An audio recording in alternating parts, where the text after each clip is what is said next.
الرحيم الحمد لله والصلاة والسلام على رسول الله. مسلمانانی بەڕێز و خۆشەویستم، السلام عليكم ورحمة الله وبركاته. ئەم شەوی 15 شعبانە، شەوێکە پێغەمبەری خوا عليه الصلاة والسلام سەبارەت بەم شەوە فەرموویەتی: يطلع الله إلى جميع خلقه في ليلة النصف من شعبان فيغفر لجميع خلقه إلا لمشرك أو مشاح. واتا پەروەردگارمان جل جلاله لە شەوی 15 شعبان کە ئەم شەوە سەیری بەندەکانی دەکات، دەرگای لێخۆشبوون و ڕەحمەتیان بۆ دەکاتەوە، لە هەموو مەخلوقاتەکانی لە هەموو مرۆڤەکان خۆش دەبێت ئیلا لە دوو جۆرە کەس نەبێت. خوا پەناماندا کە من و تۆ لەو دوو جۆرە بین. ئەو دوو جۆرە کەسە چێن کە خوای گەورە لێیان خۆش نابێت؟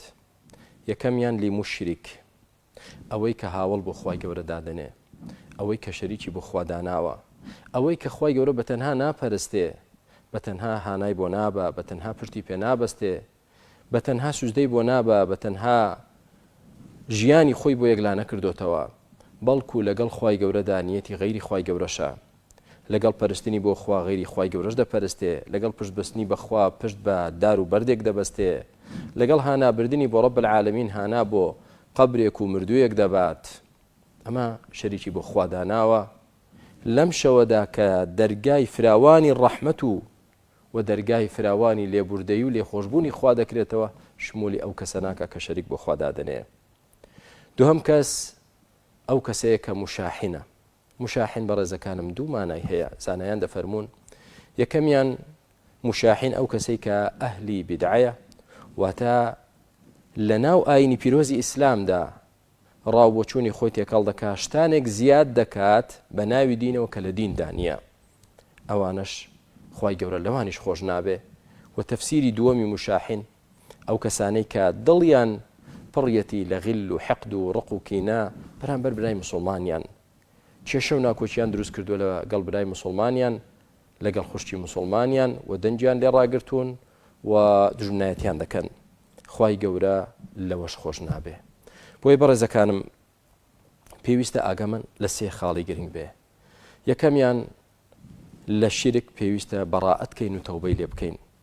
بۆیە ئەم دوعایە بکەین: اللهم إني أعوذ بك من أن أشرك بك شيئا أعلمه وأستغفرك لما لا نعلمه. ئەی پەروەردگار، من داوای لێبوردن لە تۆ دەکەم کە شەریک بۆ تۆ دابنێم و بشزانم، داوای پەناگرتن بە تۆ دەکەم شەریک بۆ تۆ دابنێم و علمیشم پێی بێ. ئەی ئەوەی کە علمم پێی نییە، توش بووم، تووشی ڕیایەک بووبم، تووشی جۆرێک لە جۆرەکانی شیرک بووبم، خوای گەورە داوای لێبوردن لە تۆ دەکەم لێم ببووری. هەمومان داوا لە خوای گەورە بکەین لێمان ببوورێ لە هەر جۆرە شیرکێکی دیار و نهێنی گەورە و بچووک کە تێکەوت بین، خوای گەورە لێمان ببوورێ. دووەم خاڵ بەڕێزەکانم، بیدعا داهێنان لە دیندا قبول نییە. برای مسلمان، اليوم أكملت لكم دينكم، خوای گەورە دەفەرمێ دینم بۆ تەواو کردوون. ئاینی پیرۆزی ئیسلام پێویستی بە زیادەکاری نییە، پێویستی بە گۆڕانکاری نییە، پێویستی بەوە نییە من و تۆشتی بێنین ناوە بڵین پێمان چاکە و پێمان باشە. بۆیە با تەوبە لە بیدعا بکەین. هەر کەسێ تووشی بووە دەستی لێ هەڵگرێ، ڕاو بۆ چوونی خۆت مەخە پێش سنەتی ڕەسوولی خوا عليه الصلاة والسلام. خا ئەو کەسانش کە لەسەر سنەتن و دوورن لە بیدعا هەنیئەن لەهم، و ئەوانش کە موحدن دوورن لە شیرک دیسان هەنیئەن لەهم، پیرۆزبایی لە خۆیان. خاڵی سێهەم کە گرینگە و لەوانەیە زۆرێک لە مسلمانان هەمومان تێکەوتە بین، ئەویش ئەوەیە کە لەگەڵ مسلمانان، لەگەڵ هەندێک لە مسلمانان، لەگەڵ یەکێک لە مسلمانان ڕق و کینەت هەبێت، بغز و حەقدت هەبێت، دەنگ ڕاگرتنت هەبێت، دوژمنایەتیت هەبێت. ئەوەش لەبەر خوای پەروەردگار بە گەردن ئازایەتی لە یەکتر بکەین، با دڵمان ساف کەینەوە، پاچی کەینەوە بەرامبەر یەکتر، بەرامبەر مسلمانان. چکە ڕۆژی قیامەت هیچ شتێک سوودی نابێ ئیلا من ئەتە الله بقەلب سەلیم، ئیلا ئەو کەسەی بە دڵێکی سەلیمەوە دەگەڕێتەوە لای خوای گەورە. ئەو دڵە سەلیم بێ لە شەریک بۆ خوادانان، ئەو دڵە سەلیم بێ لە غیل و حەقد و حەسەد بەرامبەر بە مسلمانان، بە ڕق و کینە بەرامبەر مسلمانان، بە گومانی خراپ بەرامبەر مسلمانان، بە کەمدانانی مسلمانان، با سەلیم بێ برای مسلمانم. بۆیە هەر ناکۆچیەک و کێشەیەک لە نێوان ئێمەی مسلماناندا هەیە با لەبەر خوا وەلای بنین ئللا کە حەقی خوا بێ و حەقی ئیسلام بێ ئەوە پێویستە بگەڕینەوە بۆی و پابەندی بین.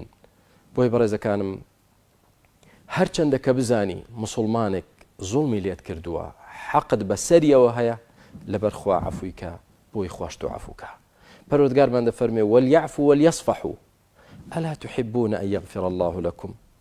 با عەفوکردنیان هەبێ عەبدەکانی من، با لێبوردەییان هەبێ بەرامبەر یەکتر. بۆ ئێوە حەز ناکەن خوا لێتان خۆش بێ لە گوناهتان و لێتان ببوورێ؟ بەڵێ هەمومان حەز دەکەین. چۆن ئێمە حەز دەکەین هەڵە و تاوانەکانمان خوا لێمان ببوورێ و عەفومان کە، بە هەمان شێوەش با ئێمە بەو شێوازە مامەڵە لەگەڵ عەبدەکانی خوا بکەین، لەگەڵ براکانمان بکەین، ئێمەش با لە هەڵە و سنوور بەزاندنی ئەوان ببوورین. بۆیە بەڕێزەکانم با ئەم شەو بەر ئەو ڕەحمەتە گەورە و مەغفیرەت و لێخۆشبوونەوەی خوا ئەو عەفو عامەی خوای گەورە بکەوین ئەم شەو. بەچ دەبێ؟ من گەرنی ئێوە ئازاکەم، ئێوە گەرنی من ئازاکەن، هەمووتان گەرنی یەکتر ئازاکەن، هەمومان لەبەر خوا گەرنی یەکتر ئازاکەین بۆ ئەوەی خوای گەورەش لە ئێمە ببوورێ. چونکە چۆن مامەڵە لەگەڵ عەبدەکانی خوا بکەی خوای گەورەش ئەوە مامەڵە لەگەڵ تۆ دەکا. کە لێیان ببووری خوا لێت دەبوورێ، ڕەحمیان پێ بکەی خوا ڕەحمت پێ دەکا، چاکەیان لەگەڵ بکەی خوای گەورە چاکەت لەگەڵ دەکا. دڵڕەقیش بی لێیان نەبووری مەترسیت هەبێ کە خوای گەورەش لە تۆ نەبوورێ. جا بۆی من لێرەوە لە خوای پەروەردگار دەپاڕێمەوە. خوای پەروەردگار بۆ خاتری ناوە جوانەکانت، سیفاتە بەرزەکانت، بۆ خاتری ئەوەی کە بەتەنها دەتپەرستین ئەلحەمدولیلا و خۆمان بە دوور گرتووە لە هەموو جۆرەکانی شەریک بۆ تۆ دانان، و بۆ خاتری ئەوەی کە شوێن سونەت و ڕێبازی پێغەمبەر کەوتین عەلەیهی سڵاو وسەلام خۆمان بە دوور گرتووە لە بیدعە بە جوێرەی توانا و زانینمان. ئەی خوای پەروەردگار لە گوناهمان خۆش بی، لێمان ببووری عەفومان کەی.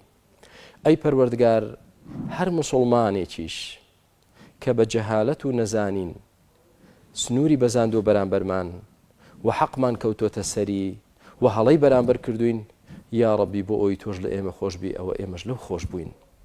ئێوەی بەڕێزیش هەر موسڵمانێک وا هەز دەکا حەقی لەسەر من بێت، من لە خزمەتی دام و داوای گەرن ئازایی لێ دەکەم، لێمان ببوورێ بۆی خوای گەورەش لەو ببوورێ، هەر وەکو چۆن منیش لە هەموو ئەوانە بوراوم کە بە نەزانین و کە بە هەڵە حاڵی بوون سنووریان بەزاند بێ و بێڕێزییان کرد بێ و حەقی ئێمەیان کەوت بێتە سەر.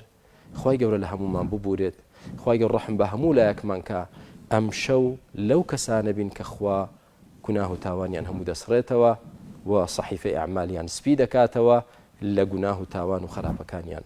خوای گەورە ڕەحم بە هەموو لایەکمان کە خوای گەورە دڵەکانمان سافکا بەرامبەر یەکتر، برایەتی و مەحەبەت و خۆشەویستی بخاتە نێوانمانەوە بۆ خاتری ناوە جوانەکانی. يا رب العالمين ظلمنا أنفسنا فاغفر لنا مغفرة من عندك وارحمنا إنك أنت الغفور الرحيم. آمين والحمد لله والصلاة والسلام على رسول الله والسلام عليكم ورحمة الله وبركاته.